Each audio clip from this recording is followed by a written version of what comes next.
各位观众朋友们，大家好。创作遇到瓶颈，怎么办呢？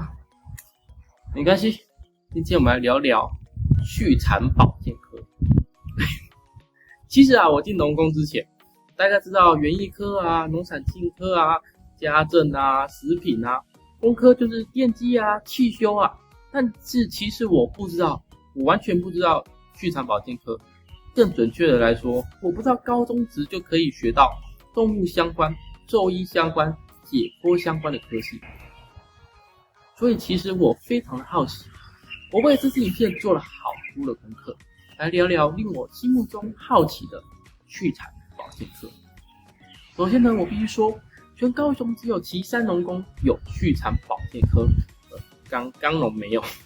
所以即使你在高雄考了5A++，你想学动物相关的科系，在高中时你也只能来旗山农工。所以我必须说，在旗山农工里面，聪明的学子应该都在畜产保健科吧？应该。那么这群聪明又有爱心的学生，在畜产保健科到底都在学些什么呢？大家可能会幻想，是不是每天撸猫撸狗摸摸小妞小羊，或者像在亲近农场一般的梦幻生活呢？错，大错特错。我查完资料才发现他们学的东西超级硬核，也超级专业。我们可以把他们学的东西大概分成4个超级酷的方向来聊聊。第一个就是基础的兽医与解剖的生理。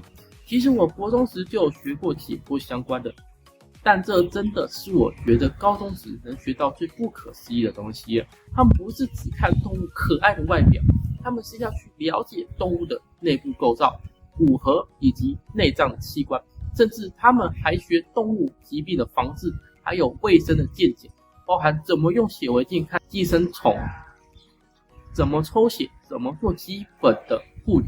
这对于未来想考大学的兽医系，或是想当动物医师助理的同学来说，根本就是神等级的先修班第二个是传统经济动物饲养与管理。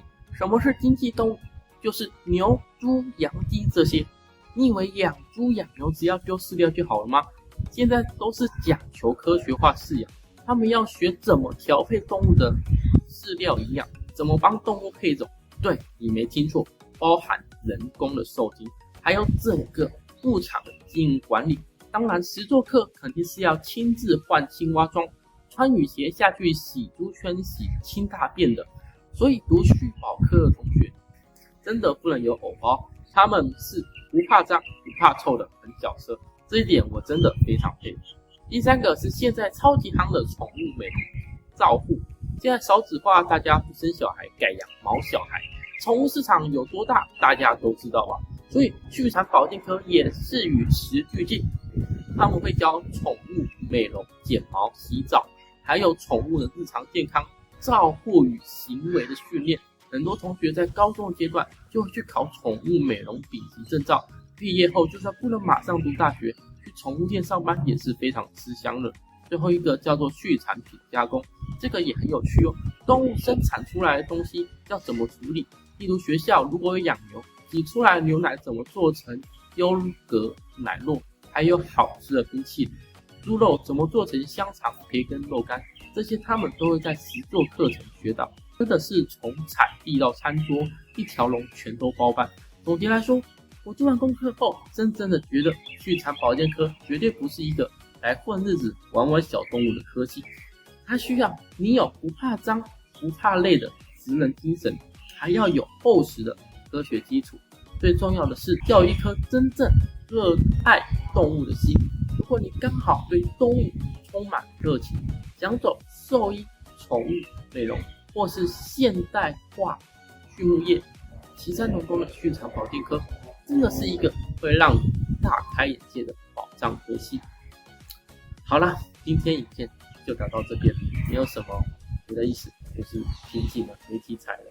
如果你刚好是旗山农工畜保科的同学，或者你对这个科系有什么好奇的地方，欢迎在底下留言告诉我，也别忘了帮我按赞、订阅、分享，解决一下我的创作瓶颈啦。我们下次再见，拜拜。